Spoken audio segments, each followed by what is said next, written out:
What's up? It's the Updated Weeb at sa video na ito ay pag-uusapan natin ang komedya na sorcerer na si Takaba Fumihiko nang dahil sa napakaraming demand na gustong i-review ang karakter na ito. Nang dahil na nga sa napakagandang performance niya sa laban nila ni Hazunoki at sa nasabing napaka-effective ng kanyang curse technique kung ito ay itatapat kay Gojo Satoru. Kung nagugustuhan mo ang ating mga reviews ay siguraduhin mo nang naka-like, naka-subscribe at na-ring mo na ang bell button para palagi kang updated tuwing magkakaroon tayo ng mga bagong chapter reviews, theories at mga analysis tungkol sa Jujutsu Kaisen, One Punch Man at Black Clover. Unang nag-appear itong si Takaba Fumihiko sa Jujutsu Kaisen ay sa chapter 146 kung saan ay nagsisimula pa lamang ang grupo nila Yuji na pumasok ng Calling Games. Habang sa other half ng chapter na ito ay may makikita tayong isang theater na kung saan ay may isang nagpe-perform sa loob. Isa itong comedian na kung saan ay parang corny talaga ang kanyang mga jokes kaya boring na boring ang mga audience niya. Ito ay si Takaba Fumihiko. Nang dahil nga sa hindi nagkikilik ang mga jokes nitong si Takaba ay nagalit na ang kanyang boss or baka ang kanyang manager. Nasabi nito na mayroon daw talagang mga late bloomer na mga comedian. Subalit, kahit na ang mga late bloomer na ito ay talagang palaging nakakatawa. It's just that hindi sila nadidiscover agad. Subalit itong si Takaba Fumihiko naman daw ay talagang hindi nakakatawa kaya hindi talaga ito magbubulong kahit na madiscover siya. Then there goes a certain character naman na kinausap itong si Takaba Fumihiko matapos siyang pagalitan ng kanyang boss or manager. Sinabi nito na hindi naman niya dinidislike o hindi naman niya hindi nagugustuhan ng mga jokes itong si Takaba. At kinumpara niya pa ang performance nitong si Takaba sa mga comics. Sinabi niya na may dalawang uri ng comedy comics na sumisikat. Those na sumisikat dahil ito ay nakakatawa at those na sumisikat dahil corny ito. Dahil nga nagiging nakakatawa ito sa pagiging corny niya. Dito ay sinabi ni Ken na alin ba si Takaba sa dalawang ito.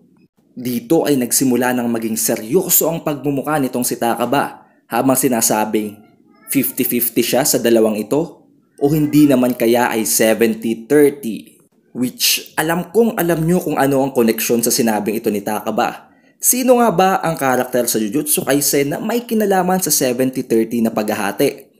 Walang iba kundi si Nanami Kento na may ratio curse technique. Nang dahil sa panel and dialogue na ito ni Takaba Fumihiko ay nagkaroon na ng napakaraming theories sa kung ano nga ba ang koneksyon ni Takaba Fumihiko at ni Nanami Kento. Mula sa chapter na ito ay meron ding mga nagsabi na maaaring makuha o ma-inherit nitong si Takaba Fumihiko ang ratio curse technique nitong si Nanami Kento. Subalit sa pagpapatuloy ng mga chapter hanggang sa inabutan na nga natin ang chapter na kung saan ay naging kakampi siya nitong si Fushiguro Megumi ay nakita nating wala pang gaanong nagbi-build up sa kanyang karakter na nagbibigay ng koneksyon kay Nanami o maging sa kanyang curse technique. Some may say na wala naman talagang koneksyon itong si Takaba Fumihiko kay Nanami, subalit hindi gagawa ng dahilan itong si Gege Akutami na magbibigay ng napakagandang foreshadowing at napaka-precise nga dahil kung tatandaan natin, isang napakalaking key sa curse technique at sa pagkatao nitong si Nanami Kento ang 7:3 na ratio. At talagang binigyang diin yan sa mga nagdaang episodes sa mga animated na parts ng Jujutsu Kaisen. Now, kung babalikan naman natin ang sinabi ni Ken, na kung alin ba si Takaba Fumihiko sa dalawa na maaaring dito kumuha ng idea kung bakit napaka-corny nga nitong si Takaba dahil alam niyang hindi naman talaga siya nakakatawa. Then sa pagpapatuloy ng kwento, nakita na nga natin itong si Takaba Fumihiko na tumapat kay Hazunoki Iori sa part ng laban ni Fushiguro Megumi at ni Registar. Nakita natin at na-display ni Takaba Fumihiko ang kanyang napakalakas na physical prowess at ang kanyang napaka-nakakatawang pagkatao kahit na corny nga siya. Dito din nabanggit na ang kanyang curse technique ay magiging effective maging kay Gojo Satoru na alam kong dahilan kung bakit na-curious kayo sa karakter na ito. Kaya simulan na natin ang explanation. Ang curse technique ni Takaba Fumihiko ay nagbi-bring into reality ng mga bagay na nai-imagine niyang nakakatawa. Kaya naman nakikita nating maging ang paper fan na ginamit niya sa itinapon ni Hazenouki Ioring eyeball ay na-deflect niya ng napakasimple lamang. Maaaring naisip niya na ang paper fan ay nakakatawang gamitin kaya naging effective ito sa pag-deflect ng eyeball na iyon. Now kung iisipin natin, paano na lamang kung isipin ni Hazenouki Iori na kaya niyang i-penetrate o kaya niyang hampasin ang pagmumukha ni Gojo Satoru? Maaari bang mabypass niya ang infinity ni Gojo? Hindi pa natin sigurado yan pero dahil nga sa nasabing effective ang kanyang curse technique maging kay Gojo Satoru may posibilidad na mangyari yun. Subalit, siguradong the finer and the amount of cursed energy would be a huge factor sa paglalabang ito. Kaya naman hindi natin mamaliitin naman si Gojo Satoru dahil alam naman natin siya nga ang nasabing pinakamalakas ngayon na karakter habang hindi pa nakukumpleto ni Sukuna ang kanyang 20 fingers. Pero sa pagbabalik natin kay Takaba Fumihiko, maiisip natin na imagination niya lang ang limit dahil hanggat kaya niyang mag-imagine ng nakakatawang bagay, ay kaya niya yun i-bring to life. Dahil almost anything can be done as long as naiisip niyang nakakatawa. Kung isipin niyang nakakatawang lumilipad siya, kaya niyang lumipad. Kung isipin niyang mas lalakas siya ng nakakatawa, mas lalakas talaga siya na maaaring naging dahilan kung bakit na-overpower niya itong si Hazenouki Iori. Ang nakakapanghinayang lamang ay hindi alam nitong si Takaba Fumihiko kung ano ang kanyang curse technique. Kaya siguradong hindi niya ito basta-basta mayu-utilize ng ganun-ganun na lamang at hindi niya ito magagamit sa maximum power. Na sigurado namang ginawa ni Gege Akutami upang magkaroon ng equalizer sa kanyang karakter. Dahil paano na nga lamang kung mamaster niya ang technique na ito. Siguradong magiging unstoppable siya at maaaring maging pa siyang isang special grade na sorcerer. Kasi if you think of it paano na lamang kung isipin niyang nakakatawa kung magre-regenerate siya sa mga damage na kanyang tinetake? Di meron na siyang reversed curse technique basically, di ba? And one more thing nga pala, nung makita nating susundutin na nitong si Takaba Fumihiko ang puwet nitong si Hazenouki Iori, nasabi niyang red is taboo. Na nangangahulugang red is forbidden or red is prohibited. Meaning, bawal ang kulay pula. Subalit may nakikita ba tayong kulay pula sa mga panels na yon? Wala naman, di ba? Ngayon, marami ang nagsasabi na ang red na tinutukoy dito ay ang dugo. Na nangangahulugang hindi pwedeng magkaroon ng dugo o ng mga deadly or vital na damages sa kanya. Kaya naman kung papansinin natin, nang pagpasok pa lang niya sa eksena kung saan ay binato ng eyeball nitong si Hazenouki Iori, si Fushiguro Megumi, habang sinasalo niya ang explosion, may makikita tayong sumisirit na dugo mula sa ulo niya nang dahil na nga sa napakalakas na pagsabog na naidulot ni Hazenouki. Subalit as the fight goes on, unti-unti ngang nawala hanggang sa completely hindi na natin makita ang sugat na nasa ulo nitong si Takaba. Hanggang sa makita natin ang natitirang damage na lang na inaidulot sa kanya ni Hazenouki ay ang kanyang gulugulong buhok na wala na rin maging ang dugo na sumisirit at umaanod sa kanyang muka. Which adds up sa ating theory na ang red is taboo ay maaring tumutukoy sa bawal magkaroon ng dugo sa laban. At isa pa sa nagsusupport sa theory na ito ay makikita natin sa napakalakas ng mga atake na ini-inflict nitong si Takaba Fumihiko kay Hazenouki Iori ay wala man lamang damage o dugo na tumutulo sa kanyang katawan o maging sa kanyang muka. Ang makikita lang natin na dugo na tumutulo dito kay Hazenouki Iori ay maaring dahilan sa pagbunot niya ng kanyang ngipin at ng kanyang mata upang makagawa ng explosion. Maaring ginawa din ito ni Gege Akutami para magbigay ng balance naman. Dahil kung si Takaba Fumihiko lamang ang hindi pwedeng saktan napakadaya naman na talaga niya.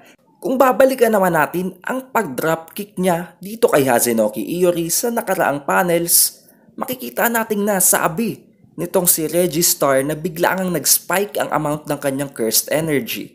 Which must have a cause, di ba?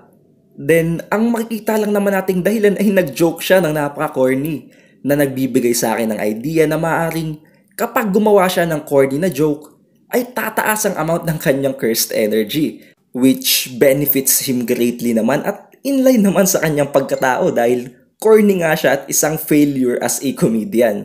Pero para sa atin, hindi naman siya failure dahil nga yung pagiging corny niya ang nagiging dahilan kung ba't siya ay nagiging isang nakakatawang karakter. Kung bubusisiin din nating mabuti, makikita natin na walang kahit na isang puntos itong si Takaba Fumihiko kahit na nakita nating napakalakas niya na nag-a-add up lamang sa ating theory ulit na dahil nga red is taboo at hindi siya pwedeng pumatay. Pero goods din naman yun para sa kanya kasi syempre hindi din naman siya pwedeng patayin, di ba? Except na lamang kung mabigyan siya ng isang napaka-solid na hit na kaya siyang patayin agad bago pa niya magamit ang kanyang curse technique. Dito ay makikita nating napakalakas nga ni Takaba subalit pang dog show lamang ang curse technique niya dahil hindi nga naman siya pwede pumatay at magagamit niya lamang ang kanyang napakalakas na abilidad sa pang dog show ng kalaban.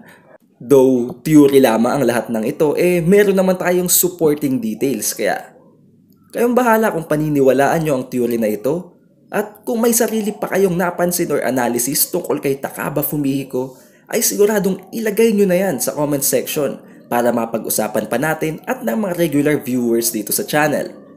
Concerning kay Gojo Satoru naman, maaaring masabi nating isang overestimation lamang ang ating ine-expect mula kay Takaba Fumihiko, subalit maaari nga namang maging napaka-effective nitong technique ni Takaba Fumihiko kay Gojo Satoru na na-explain na natin kanina.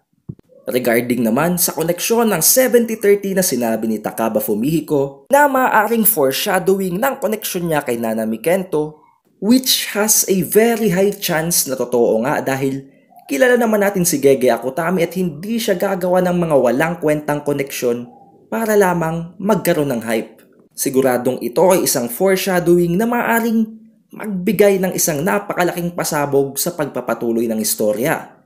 At isa pa, ang ratio curse technique ay isang innate curse technique na talaga namang magbibigay sa atin ng idea na maaaring may connection nga si Nanami Kento at si Takaba Fumihiko dahil ang innate curse technique ay ang mga technique na talagang naka-engraved na sa mga sorcerer magmula pa lamang nang sila ay isilang. Ito lamang ay nagmamanifest at some point in their life which usually is around 5 years old to 6 years old na maaring hindi lamang alam nitong si Takaba Fumihiko dahil nga sira nga ang ulo nito dahil nga maging yung kanyang comedian na curse technique ay hindi niya alam kung paano gamitin o baka nga hindi niya talaga alam kung mayroon ba siyang curse technique. At isa pa, ang ratio curse technique na innate curse technique nga ay hindi basta-basta nakukuha ng kung sino-sino lamang. Maaring ito ay dumadaloy sa dugo o sa bloodline ng isang clan tulad na lamang kung paano nakuha ni Megumi Fushiguro at ni Kamo Noritoshi ang kanilang curse techniques. Which might mean kung hindi close relative nitong si Nanami Kento, si Takaba Fumihiko, ay maaring isa siyang distant relative which only makes sense kung sakaling ma-inherit nga ni Takaba Fumihiko ang ratio curse technique. Yun lamang ang lahat para sa ating analysis para kay Takaba Fumihiko. Kung nagustuhan mo ang video ay siguraduhin mo na nakasubscribe, na-like mo na ang video, na-ring mo na ang bell button para palagi kang updated tuwing magkakaroon tayo ng mga bagong chapter release at mga bagong theories and analysis para sa Jujutsu Kaisen, One Punch Man at Black Clover. Muli, ito si Updated Weeb. I'll see you on the next one.